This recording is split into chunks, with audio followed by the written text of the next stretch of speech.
On this week's episode, we start taking a look at a new collection that I just acquired, and it is awesome. Get ready for 90's Comics Mayhem.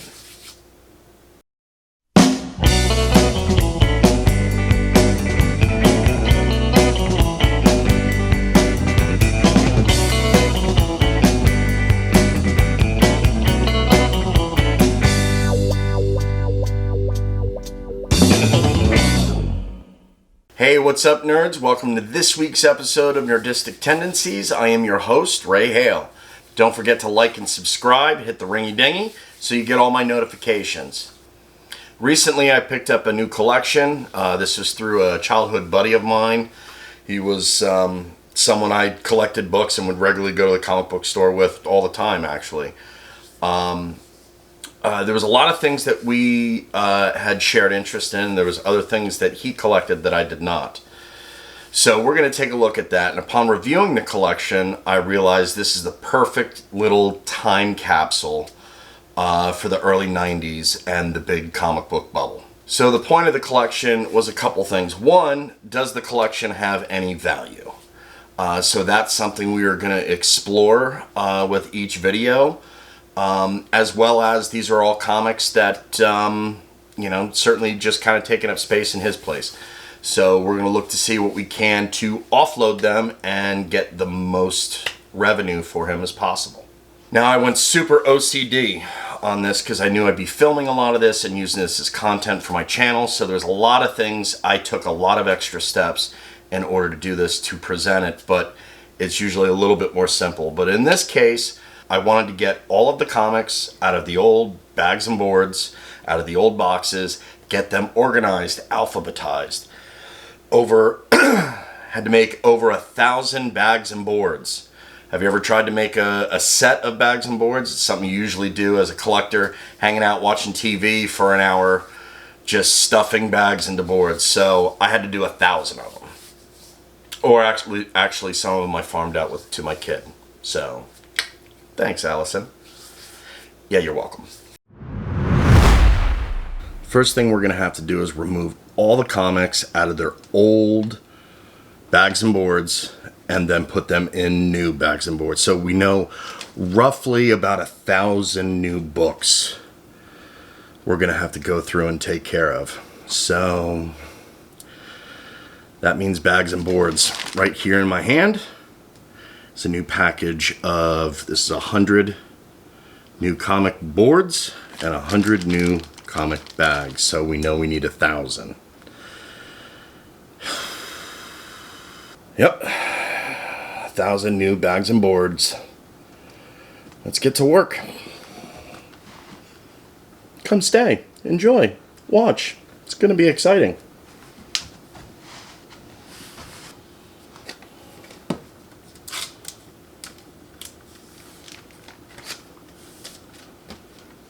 It's one.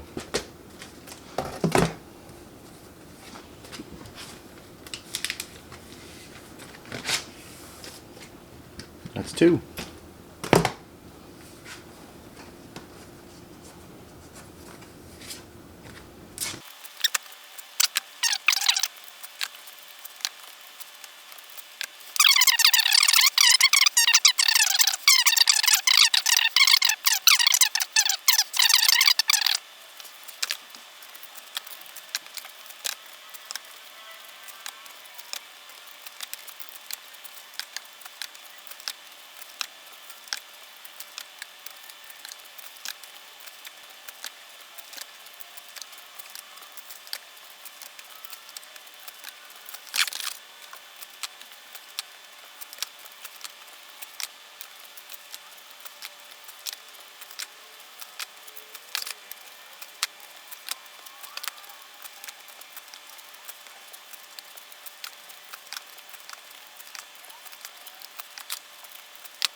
So that was 100. I got to do this 9 more times.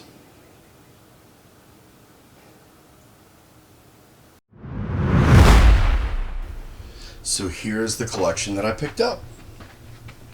So as you can see here, this has actually been in storage for just about 30 years. As you can see, some homemade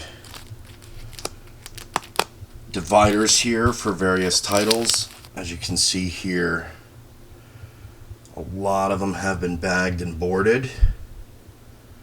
So all of that is going to have to be replaced,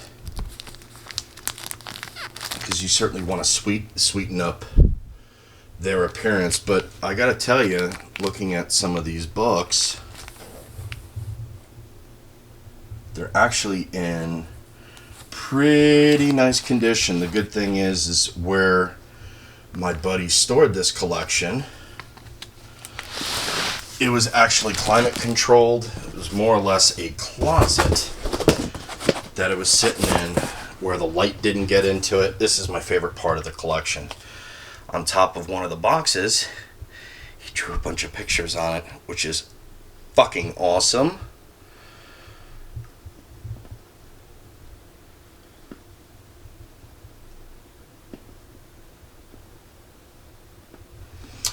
So we have Venom, Wolverine, Phoenix, that would be Rachel Summers' Phoenix. Picture from The Death of Superman, Daredevil, Spider-Man, Cyclops, Hulk, Nightcrawler, and the Magus. That's from the Infinity Gauntlet storyline. As you can see, all kind of the same thing. Pretty much everything has been bagged and boarded in really good shape with some homemade dividers. So that certainly makes cycling through these and going through and doing inspections on these books fairly easy. I don't have to do a lot of organizing, but I'm gonna have to organize them too. We've got a small box. Look at this. X-Men Ash Can. Very nice. Some comic shop news. More books. Oh, I can't wait to get started on this. This is going to be so cool. This little box here has a number of different magazines and... Oh, hey, look. It's Mike Richter, New York Rangers. Sweet. So, but we'll go through all of that stuff later. I said this is kind of step one in the process of itemizing this collection, going through, cleaning it up, getting it organized, getting it prepared, because we're going to be selling this deal. So, yeah, let's get started. So what was the 90s comic book bubble? Well, there's a lot of things that go into it, but number one, in the late 80s, comic book collecting became somewhat of a fad. It ended up on mainstream TV. Certain comic books were selling for outrageous prices, so it became a thing for people to invest their money and purchase a bunch of comic books, thinking that they can store them away, take care of them, and in 20 years have $1 million. Doesn't quite work out that way. One of the best examples of a big event in the 90s comic boom was the death of Superman. There probably was nothing going on in comic books that had any more hype behind it than the death of Superman. At no point in time was there ever really a big death of Superman story. So for DC to release it to the press that Superman was dying was a huge deal. It was on all the local news stations, all over cable news. So this week it's all about DC crossovers in the early 90s. So we're going to check out some Death of Superman, Funeral for a Friend, Reign of Superman, that whole story.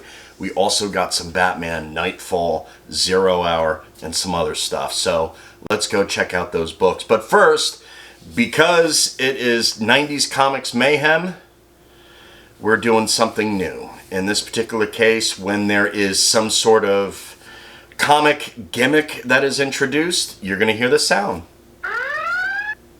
When you hear that, that's the gimmick alert. Hey, maybe even make a drinking game out of it. So every time you hear that sound, take another shot. Or, you know, don't, if you choose to be responsible and are under the age of 21. So we're going to see a bunch of them in this video series, so get ready for that. Alright, well, let's take a look at some DC crossovers. First one is a key. It's the Justice League versus Doomsday. This is Justice League America number 69. God, I love this Death of Superman story. It is fantastic all the way through Funeral for a Friend. It is a fantastic read. You start to lose me at Reign of Superman because it becomes absolutely crazy. But not only is this a great book, but also a very underrated Justice League team. So there you got Blue Beetle, Booster Gold, you got Fire, you got Ice, you got Bloodwind, who's really Martian Manhunter. Great book, great story. But like I said, first book in the batch, and it's a key. Next, we have the first full appearance of Doomsday. First print. This is Superman Man of Steel number 18. Next one is a key. It is Superman's first battle with Doomsday. Again, all in the Death of Superman run. This is Superman number 74.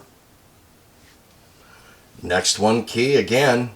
Superman versus Doomsday, his second battle with him. Next part in the story, this is The Adventures of Superman number 497. Again, another key. Doomsday reaches the Metropolis city limits. This is Superman in Action Comics number 684. Doomsday in this issue is fully revealed. This is Superman Man of Steel number 19.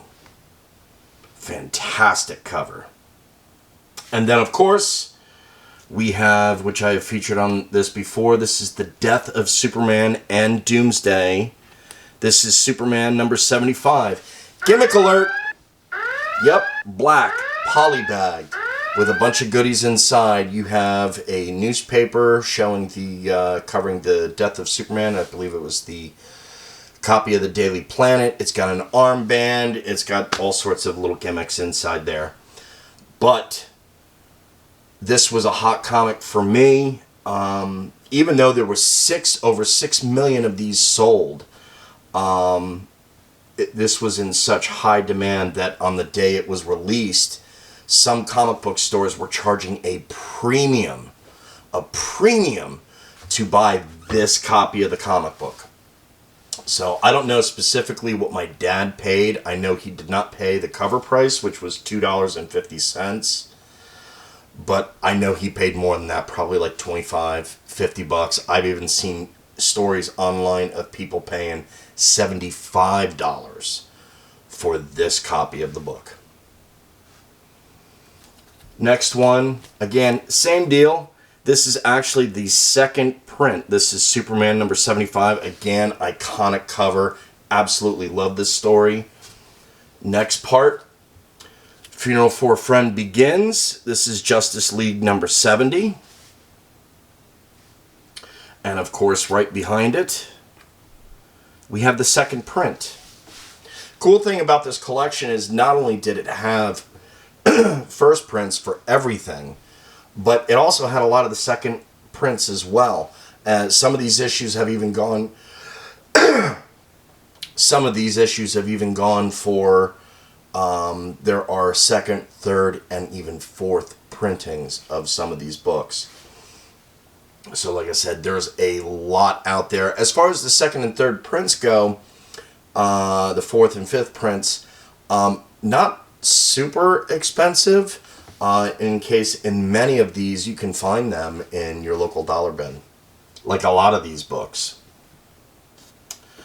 Next, we have Adventures of Superman, number 498. And again, followed up with the second print. Next part of the story, we have Supergirl in Action Comics, number 685. And it's a key. It's Funeral for a Friend. It's an homage to Action Comics number 1. And also with that is the second print, which is really cool. Next part in the story, part 3, we have Superman Man of Steel number 20. Followed by Superman number 76. Superman 499. This is the Adventures of Superman 499. Again, this is the same story. As you can see, it's a key. As you can see, it's a key, but it's a key only because it's part of the Funeral for a Friend storyline, which is weird, because Adventures of Superman 499 is still part of the Funeral for a Friend storyline. It's the 5th part, but not listed as a key. Pretty weird. Also, as part of the story, we have Superman Man of Steel number 21. Another fantastic cover. Funeral for a Friend part 8. This is Superman number 77. Look at that. Supposed to indicate Superman flying to heaven. This next one is a key. It is the first cameo of the 4 new Supermen, and is also the first appearance of Angora Lappin. This is Adventures of Superman number 500. Now this is the newsstand edition, followed by the infamous Gimmick Alert. This is the polybag version of this. Again, same book, different cover, but polybagged. This collection also had 2 of them, which is pretty cool. Obviously, when my friend was collecting this as a kid, he was not only collecting it because he wanted to read it, but he was also collecting it as an investment, and you'll see that in more of this stuff. Okay, Gimmick Alert. This is Action Comics 687. This is the newsstand version. This starts off the Reign of Superman storyline, and this is where the gimmick comes in. Here is the second cover. This is the collector's edition. The last son of Krypton is back. This is supposed to be the Vindicator Superman, one of 4 Supermen that you see in this Reign of Superman storyline. Which is the real Superman, if any of them? Spoiler alert, none of them were the real Superman. He comes in later. Superman Man of Steel number 22. Now again, this is the newsstand version of it. The collector's edition is right here. This has the red cutout cover. You can't see it here, but yep, another gimmick. Superman number 78. And again, this introduced the Cyborg Superman. And another gimmick. Here's the second cover. This is the collector's edition.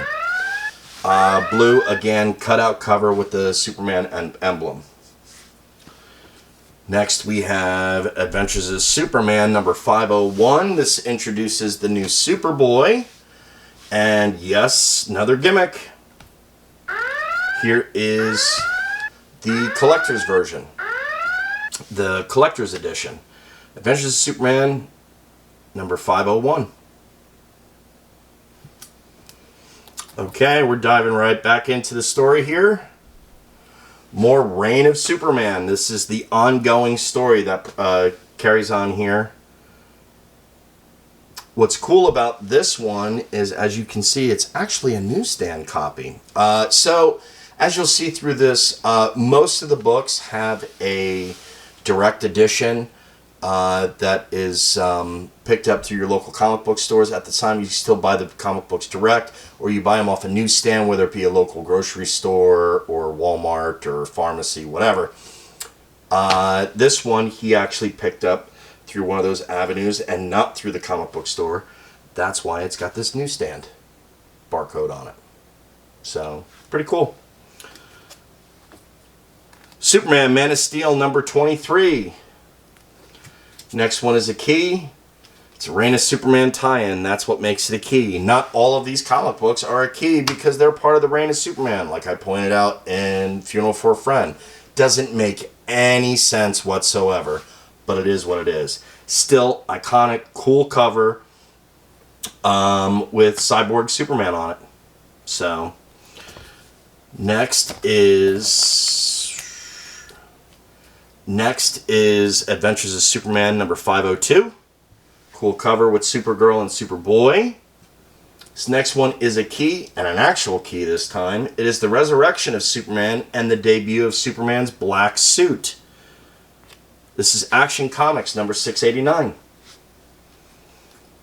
Reign of Superman continue. We got Superman Man of Steel issue number 24. Newsstand edition plus a direct edition. Pretty neat, huh? See, that's how you can tell the difference. The newsstand has the barcode on it. The direct edition usually has some sort of picture or some sort of phrase in it. But cool enough, in this particular case, we have both the direct and the newsstand. Cool. Alright, it's a key because it's a tie-in to the Reign of Superman. This is Superman number 80. Looks like the Vindicator isn't doing well there. Cyborg Superman's taking him out. Next we have The Adventures of Superman 503. Direct edition, followed by Adventures of Superman 503, the newsstand edition. Pretty cool. I like seeing both of them. Alright, this next one is a key. The last son of Krypton becomes the Eradicator. This is Action Comics number 690. Next we have Superman Man of Steel number 25. Cool iconic cover. The Real Steel Deal. Whatever. More Reign of Superman. It's a key, it's a tie-in. Surprise, surprise. But we got Superman number 81. Adventures of Superman number 504. Action Comics 691.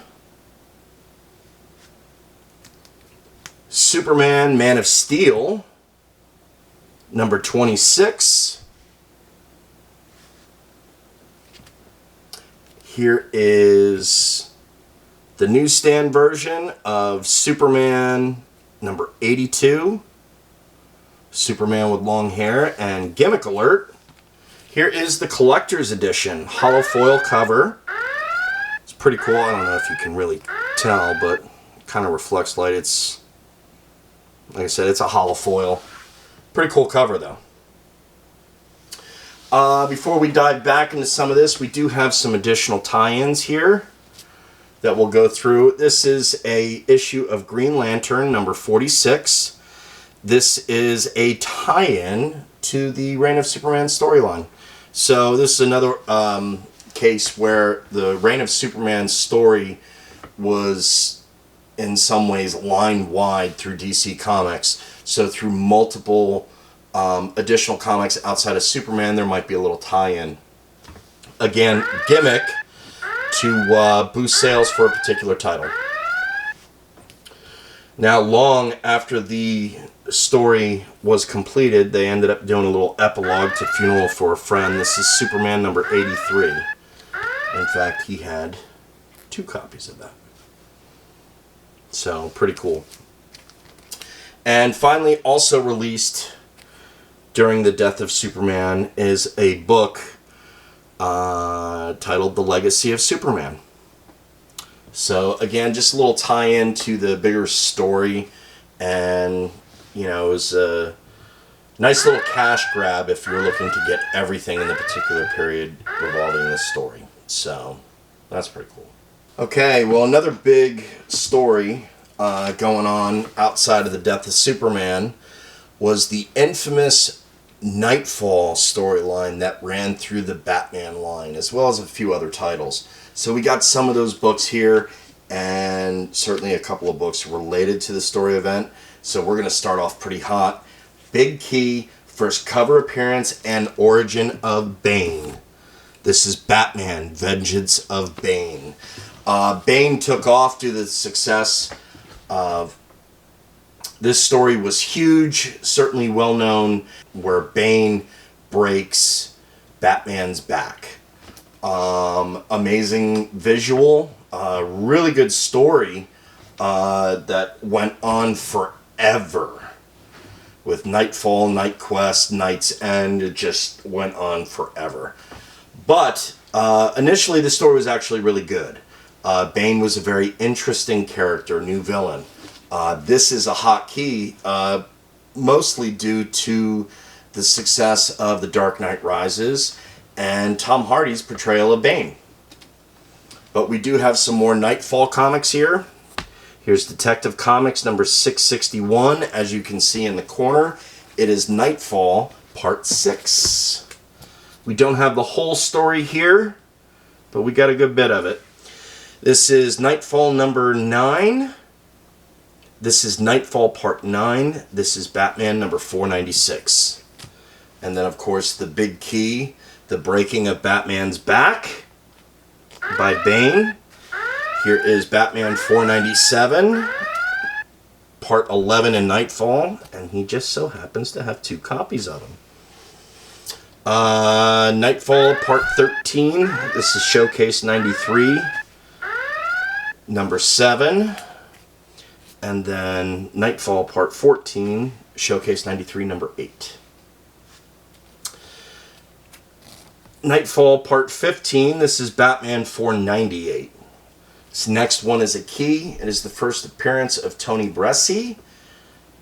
Nightfall number 16, we're talking Detective Comics number 665.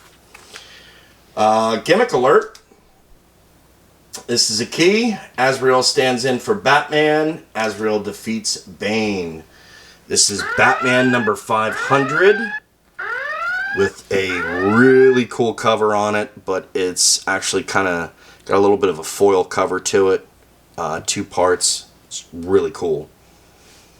And then for this storyline, the last piece we have is from the Night Quest storyline. It is Detective Comics number 667.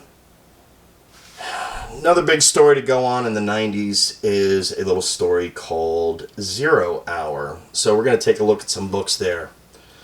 One of the cool things about 0 Hour, and gimmick alert,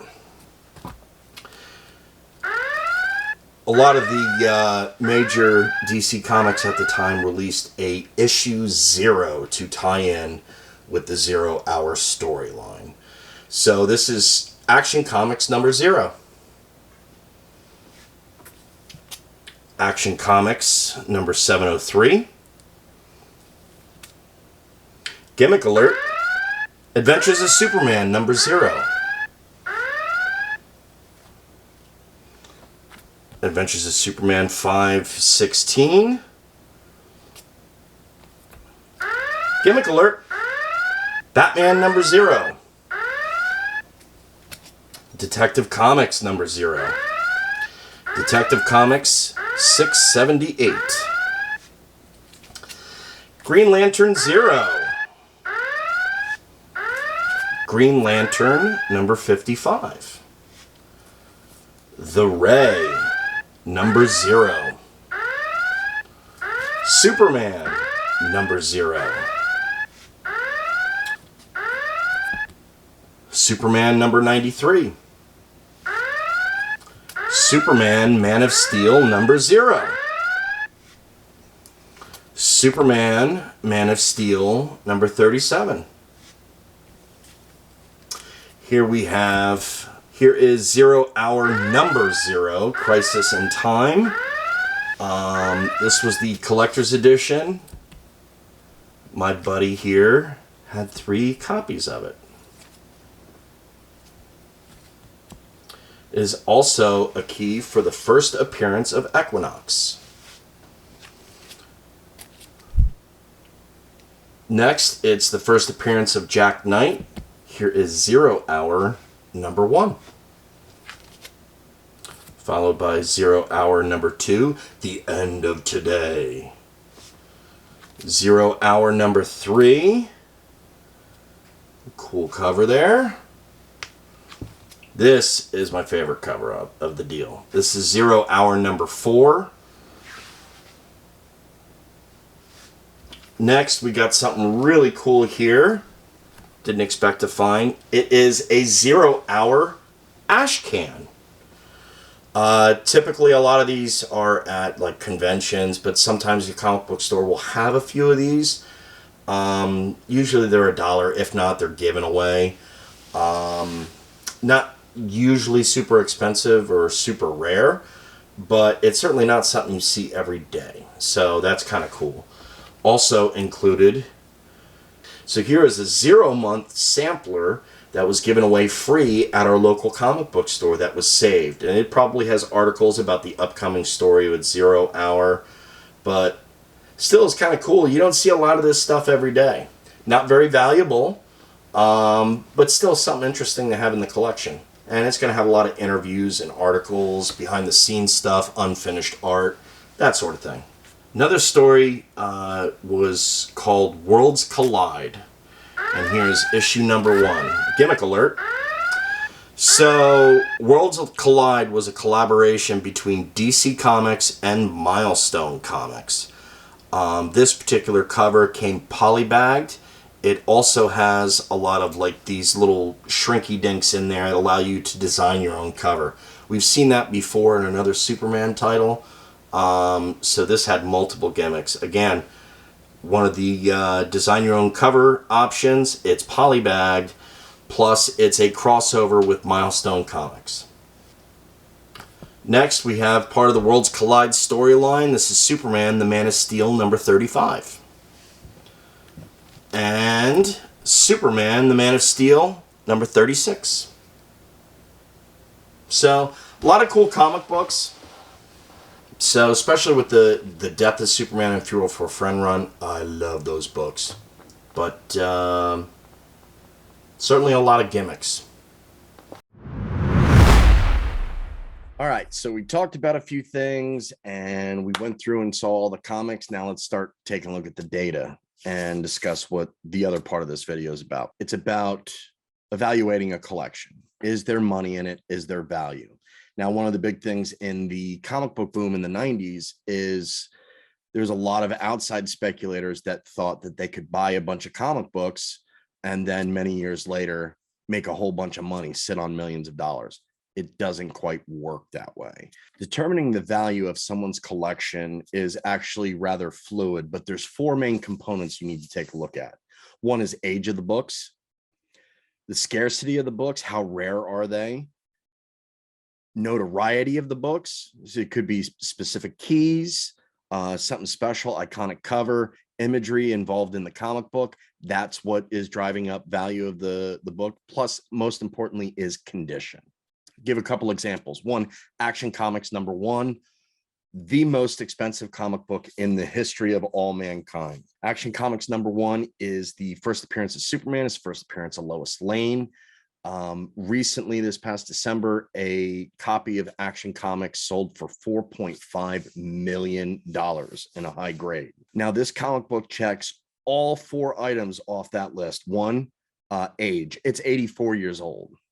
2, scarcity. There's only about 100 copies of this known to exist, despite the fact in 1939, over 200,000 copies of this book was printed. Notoriety, well, it's the first appearance of Superman. Action Comics number 1 is also widely considered to be the very first superhero comic book.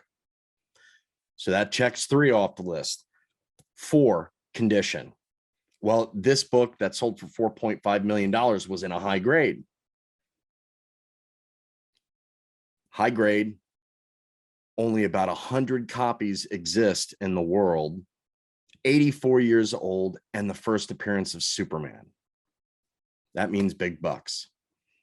Let's take a quick look at Action Comics number 2. Now, Action Comics number 2, it's got the age, 84 years old, came out just a month after Action Comics #1. Only about 100 copies of this book exists, just like Action Comics #1. It is the second appearance of Superman and Lois Lane. Second appearances are a key, not necessarily a big key. Condition, well, in this particular case, this book that I was looking at is also in a high grade, similar to the Action Comics #1 that sold in December. The difference in price is Action Comics is $4.5 million. Action Comics #2 is about $180,000. So huge drop off there. One more book I want to talk about real quick is a book that we looked at today, Superman #75. So let's run it down. Age, well, it's still 27 years old. That means something, right? Scarcity, not so much. So there was over 6 million copies of this comic book that has been printed.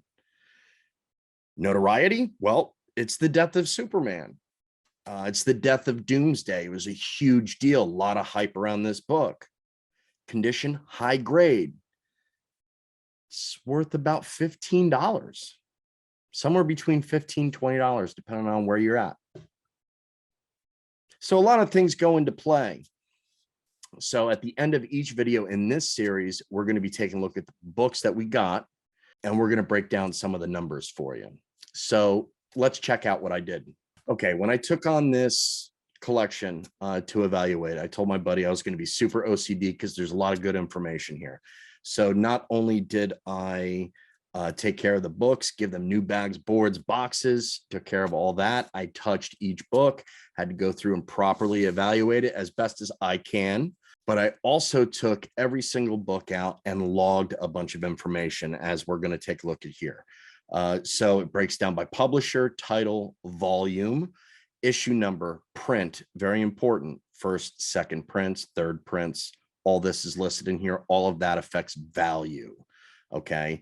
Edition, essentially direct newsstand edition, because there are differences between the two. Depending on the book and depending on the circumstances, a newsstand may be worth more than a particular direct edition comic book, depending on the era.